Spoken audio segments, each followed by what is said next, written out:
സർക്കാരുകളുടെ നേതൃത്വത്തിൽ സാമ്പത്തിക പരിഷ്കാരങ്ങൾ ആരംഭിച്ചതിന് ശേഷം യഥാർത്ഥത്തിൽ നമ്മുടെ രാജ്യത്തുണ്ടായിക്കൊണ്ടിരിക്കുന്ന വളർച്ച അത് വളരെയധികം ലോക സമ്പദ് വ്യവസ്ഥയിൽ തന്നെ നമുക്ക് സ്ഥാനം നൽകിയ ഒന്നാണ്.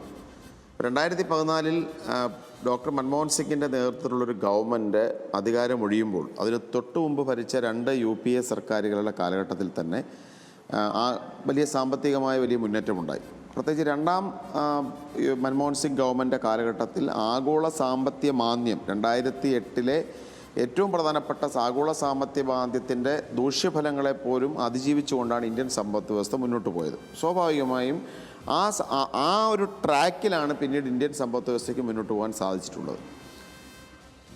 അന്നത്തെ കാലഘട്ടം കഴിഞ്ഞ് 10 വർഷം കഴിഞ്ഞ് ഇതിപ്പോൾ BJP സർക്കാരിൻ്റെ 3ാം ഗവൺമെൻറ്റാണ്. 2 തുടർച്ചയായ ഗവൺമെൻറ്റുകൾക്ക് ശേഷം അടുത്ത 3ാമത്തെ സർക്കാരിൻ്റെ കാലഘട്ടമാണ്. ഇപ്പോഴും ആ ഒരു കാലഘട്ടവുമായി താരതമ്യം ചെയ്ത് അന്നത്തെ ഇൻഫ്ലേഷൻ റേറ്റ് ആണോ ഇന്നത്തെ ഇൻഫ്ലേഷൻ റേറ്റ്? അന്നത്തെ പണത്തിൻ്റെ വാല്യമാണോ ഇന്നത്തെ പണത്തിൻ്റെ വില? അന്നത്തെ ഇന്ത്യൻ രൂപയുടെ മൂല്യമാണോ ഇന്നത്തെ ഇന്ത്യൻ രൂപയുടെ മൂല്യം? ഇതിപ്പോൾ ഡോളറിന് 84 രൂപയോളമാണ് നിലവിൽ ഇന്ത്യൻ രൂപയുടെ വില. അപ്പോൾ അതനുസരിച്ച് ഇത്തരമൊരു താരതമ്യം പറഞ്ഞത് തന്നെ യഥാർത്ഥത്തിൽ അശ്വിനി വൈഷ്ണവ് കേരളത്തെ കളിയാക്കിയതാണ് എന്നാണ് എനിക്ക് മനസ്സിലാക്കാൻ സാധിക്കുന്നത്. കേരള സർക്കാർ 29 ആവശ്യങ്ങൾ കേന്ദ്ര സർക്കാരിന് മുൻപാകെ വെച്ചു. അതിൽ എത്ര എണ്ണത്തിന് അംഗീകാരം കൊടുത്തു? BJP വക്താക്കൾ മറുപടി പറയേണ്ട കാര്യങ്ങൾ അതാണ്. കേരളത്തിൻ്റെ ഡിമാൻഡ് എന്താണ്?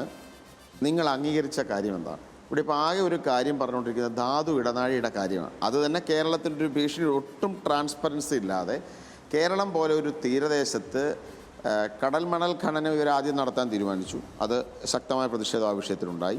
ഇപ്പോൾ ധാതു ഖനനത്തിനുള്ളൊരവസരം അത് സ്വകാര്യ മേഖലയിലാണോ പൊതുമേഖലയിലാണെന്ന് പോലും ക്ലാരിഫിക്കേഷൻ ഇല്ലാതെ കേരളത്തെ ധാതു മണൽ ഖനനത്തിനുള്ളൊരു എൻട്രി ഈ പറഞ്ഞ കാര്യങ്ങൾക്ക് തുറന്നു വെച്ചു.